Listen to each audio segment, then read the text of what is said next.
এই গছজোপা কেনেকৈ সৃষ্টি হ'ল চাব নেকি? চায়ে দিয়ক। এই চাহ গছজোপাই মোক ক'লে মোৰো ওখ হ'বৰ মন যায়। গছজোপাৰ কথা শুনি মই ওখ কৰাৰ চেষ্টাত লাগি গ'লোঁ। মোৰ মহা এজনেও সহায় কৰি দিলে। ওখকৈ গছ এজোপা বনোৱাৰ মোৰো পৰিকল্পনা আছিল। সৰু মামাৰ সৰুকৈ চাহ বাগান এখন আছে। মামাই বেছিকৈ ফেৰেঙনি থকা চাহ গছ এজোপাৰ ডাল এটা কাটি ল'বলৈ ক'লে।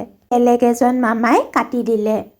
পাপাই মই বজাৰলৈ গৈ সেউজীয়া পাতৰ ৰঙৰ প্লাষ্টিক বিচাৰি বিচাৰি গোটেইখন চলাথ কৰিলোঁ। তথাপিও সেউজীয়া পাতৰ ৰঙৰ প্লাষ্টিক নাপালোঁ। তাৰপিছত এনেই বেলেগ সেউজীয়া এটাকে লৈ আহিলোঁ।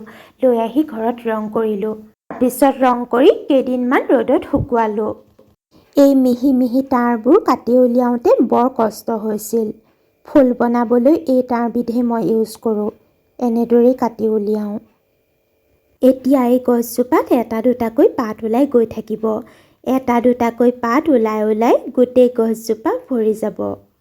এই চাহ গছজোপা ওখ হোৱাত সহায় কৰা মধুৰিডালটোক এনেদৰে আঠা লগাই জইন কৰি দিলোঁ। ওপৰত গজাল মাৰি দিছোঁ। ময়ো সৰু সুৰা এজন মিস্ত্ৰীয়ে বনি গৈছোঁ। ফাঁক হৈ থকা জইনটোত কাঠৰ গুৰিৰ লগত ফেভিকল আঠা লগাই এনেদৰে মিলাই জইন কৰি দিলোঁ।